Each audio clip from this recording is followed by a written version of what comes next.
मैं तरुण वर्मा, दिल्ली में clinical psychologist हूँ। इस वीडियो में मैं आपको बताऊँगा कि रिसर्च जो है, वो बहुत स्ट्रॉन्ग एविडेंस देती है, बहुत अच्छा एविडेंस है, सबूत है इस बात का कि जो कोरोना वायरस है, सार्स कॉव 2 जिसे कहते हैं, या कोविड-19 जो बीमारी है, जो कि इस कोरोना वायरस से होती है, ये इस बीमारी के दौरान या ये कहें कि ये जो वायरस है, ये हमारे ब्रेन में एंटर कर सकता है। इसके बहुत अच्छे एविडेंस हैं जो ये बताते हैं कि कोरोना वायरस के जो प्रोटीन्स होते हैं, स्पाइक प्रोटीन्स, वो हमारे दिमाग में जा सकते हैं। इस बारे में मैं थोड़ी आपको ज़रूरी जानकारी दूंगा। अभी पिछले महीने 16 दिसंबर को नेचर न्यूरोसाइंस जर्नल में एक रिसर्च पब्लिश हुई जिसमें ये बताया गया कि कोरोना वायरस हमारे दिमाग में घुस सकता है। हमारे दिमाग में ब्लड ब्रेन बैरियर होता है जिसके थ्रू स्पाइक प्रोटीन्स जो हैं कोरोना वायरस के वो जा सकते हैं। शुरू शुरू में जब कोरोना वायरस का इन्फेक्शन आया था या बढ़ने लगा था, तो न्यूरोलॉजिकल इफेक्ट्स इतने ज़्यादा नहीं देखे जाते थे, या ऐसा माना जाता था कि जो न्यूरोलॉजिकल इफेक्ट्स हैं कोरोना वायरस के वो बहुत कम है, ना के बराबर पेशेंट्स में आते हैं, या आते हैं तो इतने सीवियर नहीं होते। जैसे लॉस ऑफ स्मेल या लॉस ऑफ टेस्ट, ये भी न्यूरोलॉजिकल सिम्टम्स का ही पार्ट होता है। पर इनसे इतनी इंडिकेशन तो मिल गई थी कि कोरोना वायरस किसी ना किसी तरह से हमारे नर्व्स, हमारे ब्रेन या हमारे जो न्यूरॉन्स हैं, सेल्स हैं ब्रेन के, उनको अफेक्ट करता है। धीरे धीरे धीरे जैसे जैसे बड़े सारे पेशेंट कोरोना वायरस से इन्फेक्ट होने लगे, उससे ठीक भी होने लगे और ठीक नहीं भी हो रहे थे ऐसे पेशेंट्स भी, उनमें देखा गया कि उनको न्यूरोलॉजिकल बीमारियां किसी ना किसी तरह की हो जाती थी। जिन लोगों को बहुत सीवियर सिम्टम्स भी नहीं आते थे, न्यूरोलॉजिकल सिम्टम्स मतलब, उनमें भी ब्रेन फॉग जैसे लक्षण आते थे। ब्रेन फॉग मतलब कुछ कॉग्निटिव डिफिकल्टीज आने लगती हैं पेशेंट्स में, जैसे सोचने में क्लैरिटी की कमी हो जाना, जजमेंट की कमी होना, अटेंशन कंसंट्रेशन ना बन पाना, सोचते सोचते थोड़ा लॉस्ट हो जाना। कुछ इस तरीके की जो प्रॉब्लम्स थी वो कई सारे लोगों में देखी गई थी, जिन्हें ब्रेन फॉग कहते हैं। तो थिंकिंग से रिलेटेड क्लैरिटी में कमी होना, लक्षण होना, ब्रेन फॉग होना, या दिमाग का थक जाना, बहुत दिमाग में थकान महसूस होना, सर दर्द होना, सोचते सोचते दिमाग जल्दी थक जाता है, इस तरह के लक्षण तो कई सारे पेशेंट्स में देखे गए थे। इसके अलावा कई तरीके की सीवियर न्यूरोलॉजिकल प्रॉब्लम्स भी लोगों में देखी गई, जैसे कि मल्टीपल स्क्लेरोसिस जैसी प्रॉब्लम्स।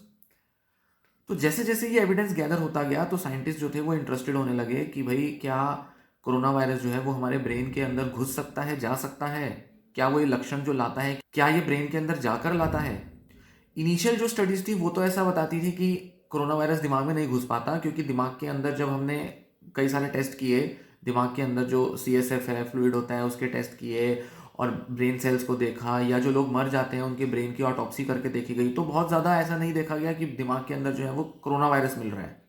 जैसे फेफड़ों को अगर हम एनालाइज करें तो फेफड़े के अंदर कोरोना वायरस के प्रोटीन्स और वायरस हमें मिल जाएगा, पर दिमाग के अंदर वायरस तो दिखता ही नहीं था। पर जो असर आते थे वो दिमागी आते थे, लक्षण आते थे, न्यूरोलॉजिकल डिसऑर्डर सिम्टम्स आते थे। तो भले ही दिमाग के अंदर वायरस नहीं दिख रहा, पर कहीं ना कहीं तो ये चीज क्लियर है कि दिमाग के ऊपर असर तो डाल रहा है कोरोना वायरस। तो जो मैकेनिज्म थे, जो रास्ते थे, जो पूरा जो प्रोसेस था, किस तरीके से कोरोना वायरस हमारे दिमाग को असर करता है, ये नहीं पता थे। अभी रिसेंटली जो स्टडी हुई है नेचर न्यूरोसाइंस में, उसने बहुत क्लियरली शो कर दिया है कि जो कोरोना वायरस के जो स्पाइक प्रोटीन है वो हमारे दिमाग में घुस सकते हैं। ये जो स्टडी थी न्यूरो साइंस जर्नल में जो छपी है नेचर न्यूरोसाइंस में, ये चूहों में की गई। तो जो रेड कलर के जो ऊपर स्पाइक्स होते हैं कोरोना वायरस में, जो आपने देखे होंगे, उसके स्ट्रक्चर में स्फेरिकल सा एक वायरस है जिसके ऊपर बहुत सारे कांटे जैसे स्पाइक्स हैं, जिनको स्पाइक प्रोटीन्स कहते हैं। बेसिकली वो प्रोटीन होते हैं, ये प्रोटीन चूहों के दिमाग में घुस जाते हैं, ये स्टडी में देखा गया। तो होता क्या है कि ये जो स्पाइक प्रोटीन होते हैं, जिनको S1 प्रोटीन कहा जाता है, ये शरीर में जाने के बाद जो वायरस का जो मेन बॉडी होता है, जो स्फेरिकल बॉडी होता है, उससे डिटैच हो जाते हैं, अलग हो जाते हैं। और ये अलग अलग साइट्स पर, साइट मतलब शरीर के अंदर अलग अलग जगहों पर जाकर कई सारे रिसेप्टर केमिकल्स होते हैं, उनसे चिपक जाते हैं और उनके थ्रू ये बॉडी के अंदर एंटर कर जाते हैं, लंग्स के अंदर या दूसरे जो भी बॉडी पार्ट्स हैं उनके अंदर एंटर कर जाते हैं। और वहां जाकर ये जो स्पाइक प्रोटीन होते हैं ये कई सारी केमिकल रिएक्शंस दिखाते हैं और वहां पर इन्फेक्शन और इन्फ्लेमेशन लाने की कोशिश करते हैं, मतलब सूजन, इन्फेक्शन, ये सब ले आते हैं, वहां प्रॉब्लम क्रिएट कर देते हैं, जिसकी वजह से सांस लेने में और कोई दूसरे तरीके की जो प्रॉब्लम्स आती हैं, वो जो कि कोविड-19 में आती हैं, वो देखने में आती हैं। तो जब हमारा इम्यून सिस्टम देखता है कि ये स्पाइक प्रोटीन जो है ये बॉडी में रिलीज हो गए हैं, तो वो कई तरीके के साइटोकाइंस रिलीज करते हैं, जिसको कि साइटोकाइन स्टॉर्म कहा जाता है। बड़े सारे स्पाइक प्रोटीन्स पूरे बॉडी के अंदर फैल जाते हैं। बॉडी के किसी एरिया में जाकर वो बड़े सारे अपने को मल्टीप्लाई करने लगते हैं, फैलने लगते हैं। तो इनके रिस्पॉन्स में कई सारे इन्फ्लेमेटरी केमिकल्स, साइटोकाइंस, हमारा जो इम्यून सिस्टम है, हमारी जो खुद की बॉडी है, वो रिलीज करती है ताकि इनको मारा जा सके, खत्म किया जा सके। पर वो जो साइटोकाइंस हैं वो अपने में इंडिकेट कर रहे हैं कि बॉडी के अंदर बहुत सारा इन्फेक्शन है। जितने ज़्यादा साइटोकाइन होंगे उतना ज़्यादा इन्फेक्शन होता है। तो क्योंकि वो बहुत ज़्यादा साइटोकाइन रिलीज हुए होते हैं, जैसा कि टेस्ट के थ्रू पता चलता है, तो इससे इंडिकेशन मिलती है कि स्पाइक प्रोटीन्स बहुत ज़्यादा हैं जो बॉडी में रिलीज हुए हैं। मतलब एकदम से वायरस जो है वो मल्टीप्लाई कर रहा है। इसी को साइटोकाइन स्टॉर्म कहा जाता है। एक आंधी कही जाती है, एक आंधी तूफान है साइटोकाइंस का। तो ये जो साइंटिस्ट थे, इन्होंने कहा कि HIV-1 वायरस जो है उसी की तरह कहीं ना कहीं कोरोना वायरस भी, SARS-CoV-2 वायरस भी स्पाइक प्रोटीन छोड़ देता है बॉडी के अंदर। ऐसे ही प्रोटीन्स HIV-1 वायरस में होते हैं, जिनको GP120 प्रोटीन्स कहा जाता है, जो जब बॉडी के अंदर जाते हैं रिलीज हो जाते हैं और फिर इन्फेक्शन कॉज करना शुरू कर देते हैं। ये क्या करते हैं बेसिकली, ये बॉडी के अंदर कई सारे रिसेप्टर्स होते हैं, उनके साथ बाइंड हो जाते हैं, जो हमारे बॉडी के अंदर होते ही हैं, और उनकी मदद से बॉडी के अंदर चले जाते हैं। इसी तरह से ये ब्रेन में भी चले जाते हैं। ब्रेन में भी कुछ रिसेप्टर्स होते हैं जो इन GP120 प्रोटीन HIV के मामले में, या SARS-CoV-2 के मामले में, कोरोना वायरस के मामले में S1 प्रोटीन, ये जब चिपक जाते हैं हमारे बॉडी के अंदर रिसेप्टर से, तो वो हमारे अंदर जो सेल वॉल्स होती हैं या जो एक लाइनिंग्स होती हैं उनको क्रॉस करके बॉडी के ऑर्गन के अंदर चले जाते हैं और फिर वहां पर इन्फेक्शन कॉज करते हैं। तो ब्रेन में जो एक ब्लड ब्रेन बैरियर होता है उसको क्रॉस करने की क्षमता रखते हैं स्पाइक प्रोटीन्स। ऐसा एविडेंस अब धीरे धीरे देखने में आ रहा है और बहुत स्ट्रॉन्ग एविडेंस देखने में आया इस तरह का। तो हम कह सकते हैं कि हाँ, कोरोना वायरस दिमाग में घुसेगा, किसी ना किसी तरह से दिमाग के अंदर कोई ना कोई फर्क तो लेकर आएगा। कुछ लोगों में ये सिम्टम ज़्यादा होते हैं, कुछ में ना के बराबर या कम होते हैं। ये डिपेंड करता है उस व्यक्ति की इम्यूनिटी पर और उस व्यक्ति की overall mental, physical, brain health के ऊपर। इस स्टडी के जो लीड ऑथर हैं, जिन्होंने ये पूरा जो स्टडी जो है ये किया है, जो मेन इन्वेस्टिगेटर थे, जिनका नाम है विलियम बैंक्स, वो ब्लड ब्रेन बैरियर के ऊपर काफ़ी स्टडीज कर चुके हैं। ओबेसिटी में, अल्जाइमर डिसीज़ में, या जो एड्स होता है जिन पेशेंट्स को, उनके ब्रेन को वो काफ़ी स्टडी कर चुके हैं। और वो हमेशा से यह जानने में इंटरेस्टेड रहे हैं कि अलग अलग वायरस जो है वो हमारे ब्रेन में कैसे एंटर कर जाते हैं और किस तरह से लक्षण दिखाते हैं। तो उन्होंने ऐसा देखा कि जो S1 प्रोटीन है, स्पाइक प्रोटीन, वो हमारे दिमाग में ऑल फैक्ट्री बल्ब जो एरिया होता है उसके अंदर एंटर करने की क्षमता ज़्यादा रखते हैं। यही वो एरिया है जहाँ से हमारी सूंघने की, टेस्ट करने की जो एबिलिटी है वो कंट्रोल होती है, रेगुलेट होती है। यही वजह है कि कहीं ना कहीं हमारी जो स्मेल और टेस्ट है वो अफेक्ट हो जाती है जब हमें कोरोना का इन्फेक्शन होता है। साथ ही साथ किडनी के थ्रू भी एंटर कर सकते हैं बॉडी में, सबसे ज़्यादा, सबसे इजीली एंटर कर सकते हैं, और खासकर मेल्स में इन एरियाज में तो वो ज़्यादा एंटर करते हैं फीमेल्स के मुकाबले। यही वजह है कि मेल्स में कोरोना वायरस ज़्यादा क्यों अफेक्ट करता है, ज़्यादा इन्फेक्शन क्यों कॉज करता है, ज़्यादा सीवियर केसेस मेल्स में ही देखे जाते हैं। इसके बहुत स्ट्रॉन्ग एविडेंस है कि मेल्स में कोरोना वायरस ज़्यादा सीरियस सिम्टम्स लेकर आता है फीमेल्स के मुकाबले, क्योंकि मेल्स में कुछ ऑर्गन्स के अंदर उसकी एंट्री ईजिली हो जाती है। हालांकि इसमें टेस्टोस्टेरोन लेवल्स और दूसरे हार्मोनल लेवल्स भी कहीं ना कहीं कोई रोल प्ले करते हैं, पर यहाँ पर जो उन्होंने देखा वो ऑल फैक्ट्री बल्ब और किडनी के मुकाबले देखा कि मेल्स में ज़्यादा न्यूरोलॉजिकल सिम्टम्स इस वायरस की वजह से ही आ रहे हैं, क्योंकि वो एंटर कर जाता है बॉडी में। कई सारे दूसरे साइंटिस्ट भी जो रिसर्च कर रहे हैं ब्रेन के ऊपर इफेक्ट्स के बारे में, कोरोना वायरस के इफेक्ट्स के बारे में, उन्होंने ऐसा देखा है कि जो ब्रेन फॉग के जो सिम्टम्स होते हैं, इस पर मैंने कुछ और वीडियोस बनाई हैं, उसमें आप जानकारी ले सकते हैं कि ब्रेन फॉग क्या होता है। ब्रेन फॉग के जो लक्षण हैं वो कई लंबे समय तक बने रह जाते हैं। इसलिए कोरोना वायरस को लाइटली नहीं लेना है, उसको सीरियसली लेना ज़रूरी है। वो कहते हैं कि ब्रेन पर जो इसके इफेक्ट्स आते हैं ना, वो इतने स्लो होते हैं, इतने धीरे धीरे और इतने माइल्ड लेवल पर इफेक्ट करते हैं कि लंबे टाइम बाद, काफ़ी सालों के बाद भी उसके सीवियर इफेक्ट्स देखने में आ सकते हैं, क्योंकि धीरे धीरे धीरे स्लो डैमेज करने के बाद जो लंबे टाइम में सीरियस इश्यूज देखने में आ सकते हैं। तो उनका ये डर भी है कि हो सकता है कि कई लोगों को आज से 20-30 साल बाद अल्जाइमर्स हो, वो इसी वजह से हो क्योंकि उनको कोरोना का इन्फेक्शन हुआ था। मतलब अगर हम 20 साल बाद, 30 साल बाद अगर ऐसे लोगों को स्टडी करें जिनको कि अल्जाइमर डिसीज हुआ है और जिनको नहीं हुआ है, तो यह देखने में आ सकता है कि जिन लोगों में अल्जाइमर डेवलप हुआ है उनको कोरोना का इन्फेक्शन सीवियर लेवल का हुआ था, या उनको कोरोना का इन्फेक्शन हुआ था। तो बहुत से लोग जिनको कोरोना का इन्फेक्शन नहीं हुआ या बहुत कम हुआ, बहुत थोड़े से सिम्टम्स आए, उनमें अल्जाइमर्स भी बच जाएगा, उसके चांस कम हो जाएंगे। वो कहते हैं कि अभी ऐसी स्पेक्यूलेशन है कि हम आगे आने वाले समय में ये भी देखेंगे।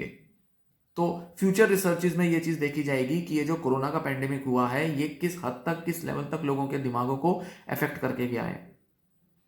पर यह ज़रूर है कि अगर ये दिमाग में घुस जाता है और वायरस अगर बहुत सीवियर लक्षण नहीं लाता है, तो लंबे समय में ये थोड़े थोड़े लक्षण ला ला के धीरे धीरे छोटी छोटी स्लो डैमेज करके एक बड़ी डैमेज ला सकता है। इसके चांस हैं, बहुत हैं। और काम करने में, लाइफ के दूसरे कई सारे स्किल्स में, एरियाज में हमारी दिमागी क्षमता को कम कर सकता है, जो कि देखा भी जा रहा है और लंबे टाइम पर ये और भी सीवियर इफेक्ट्स देखने में आ सकते हैं। इसलिए इस वायरस को लाइटली नहीं लेना चाहिए। इसको लॉन्ग कोविड कहा जाता है। मतलब लॉन्ग कोविड मतलब जो लंबे समय में आने वाले लक्षण हैं या लंबे समय तक माइल्ड लेवल पर बने रहने वाले लक्षण हैं। ये लक्षण पहले नहीं थे, इन्फेक्शन के बाद ही आए, तो इन लक्षणों को भी सीरियसली लेना ज़रूरी है। लॉन्ग कोविड के बारे में और इसके जो ब्रेन इफेक्ट्स हैं उसके बारे में मैं कोई और वीडियो आपको बनाऊंगा, उसमें और जानकारी दूंगा। तो ये वीडियो सिर्फ इतनी जानकारी देने के लिए थी कि कोविड का इफेक्ट ब्रेन पर कैसे हो सकता है, क्यों होता है और कितना सीवियर हो सकता है। इस बारे में मैं एक पूरी सीरीज़ बना रहा हूँ जिसमें मैंने और भी वीडियोस बनाई हैं। उम्मीद है आप अगर वो सारी वीडियोस देखेंगे तो आपको काफ़ी जानकारी मिलेगी इस बारे में कि कोविड-19 का इफेक्ट हमारे ब्रेन पर कैसे होता है और किस तरह से हो सकता है। पिछले 2 महीने में जैसा कि मैं रिसर्चेस पढ़ता जा रहा हूँ, ऑकेजनली मैं रिसर्च पढ़ता रहता हूँ, अपडेट्स आते रहते हैं हर हफ्ते, हर कुछ दिनों बाद। मैं देखता हूँ कि धीरे धीरे बहुत स्ट्रॉन्ग एविडेंस मिलता जा रहा है साइंटिस्ट लोगों को कि किस तरह से और कितना कोविड-19 या ये जो कोरोना वायरस है ये हमारे ब्रेन को अफेक्ट करता है और किस रास्ते से अफेक्ट करता है। 2-3 महीने पहले की जो मैं स्टडीज़ पढ़ता था उसमें ये देखने में नहीं आता था कि वो कैसे जो है कोरोना वायरस हमारे ब्रेन में पहुंच रहा है। ये जो स्टडी है विलियम बैंक्स और इनके रिसर्च के जो ग्रुप हैं इन्होंने बहुत स्ट्रॉन्ग एविडेंस दिए हैं कि कम से कम चूहों में तो क्लियरली दिखाई दे रहा है कि स्पाइक प्रोटीन दिमाग के अंदर घुस सकता है ब्लड ब्रेन बैरियर के थ्रू। ब्लड ब्रेन बैरियर क्या है मैं किसी और वीडियो में आपको बताऊंगा, या मेरी दूसरी जो कोविड-19 की वीडियोस है उसमें आप जान सकते हैं। ब्लड ब्रेन बैरियर के थ्रू जब ये वायरस जा सकता है तो इंसानों में भी अगर ये सिम्टम्स ला रहा है तो जरूर जा रहा होगा। ऐसी कुछ ऑटोप्सी की स्टडीज भी अब शो करने लगी हैं ये फाइंडिंग्स। इसलिए ये वायरस सीरियसली लिया जाना जरूरी है और इसके सीरियस इफेक्ट्स हैं जो कि आप अपने में या अपने किसी फैमिली मेंबर में या किसी रिलेटिव में देख सकते हैं। तो अगर ऐसे लक्षण दिख रहे हो तो इसका इलाज लेना शुरू करें, इम्यूनिटी को इंप्रूव करके या फिर ब्रेन एक्सरसाइजेस के थ्रू, या अगर अप्रोप्रिएट मेडिसिन लेनी है तो उसके थ्रू। यही 3 सबसे अच्छे तरीके हैं: इम्यूनिटी बिल्ड करना, अच्छा खाना पीना, लाइफस्टाइल अच्छा रखना जिसमें एक्सरसाइज, जिमिंग वगैरह भी इंक्लूडेड हो सकती हैं, साथ ही साथ पॉजिटिव थिंकिंग और ब्रेन एक्सरसाइजेस करना, मेंटल एक्सरसाइजेस करना, कंसंट्रेशन, मेमोरी बिल्ड करने की एक्सरसाइजेस करना। और अगर कोई बड़े लेवल के सिम्टम्स देखने में आ रहे हैं तो उनका इलाज दवाइयों से हो सकता है। तो उम्मीद है ये वीडियो आपको पसंद आई होगी। आप वीडियो को लाइक करें, वीडियो को शेयर भी करें, कमेंट करें वीडियो के नीचे कोई क्वेश्चन हो आपका तो। और अगर अभी तक आपने चैनल सब्सक्राइब नहीं किया है तो चैनल भी ज़रूर सब्सक्राइब करें ऐसी बहुत सारी यूज़फुल जानकारी के लिए।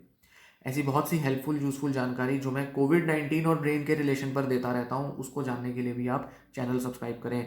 ऐसा कोई दूसरा चैनल शायद आपको नहीं मिलेगा जिसमें कि कोविड-19 और ब्रेन के इंटरेक्शन के बारे में इतनी वीडियोस या इतनी जानकारी दी जा रही है। मैं लेटेस्ट रिसर्च के हिसाब से थोड़े थोड़े टाइम पर कुछ ना कुछ वीडियोस बनाता रहता हूँ ताकि आपको जागरूक कर सकूं, बता सकूं कि कोविड-19 के ब्रेन पर इफेक्ट्स कैसे हैं। ये जानना हमारे लिए बहुत ज़रूरी है। मेरा मेंटल हेल्थ का चैनल है, साइकोलॉजिकल पर्सपेक्टिव्स पर बात करता हूँ, इसीलिए ब्रेन से कनेक्शन जो है वो कोविड-19 का बता रहा हूँ। तो चैनल सब्सक्राइब करें और रेगुलर अपडेट्स के लिए, भले ही वो कोविड-19 और ब्रेन के इंटरेक्शन के बारे में हो या फिर कुछ और दूसरे मेंटल हेल्थ इश्यूज़ के बारे में हो, आप मेरे चैनल पर जाकर देख सकते हैं। कई सारे मेंटल हेल्थ रिलेटेड वीडियोज़ मैंने डाले हुए हैं और आगे भी डालता रहूँगा। बच्चों के, बड़ों के बारे में हर तरह की वीडियोज़ में डालता हूँ। धन्यवाद।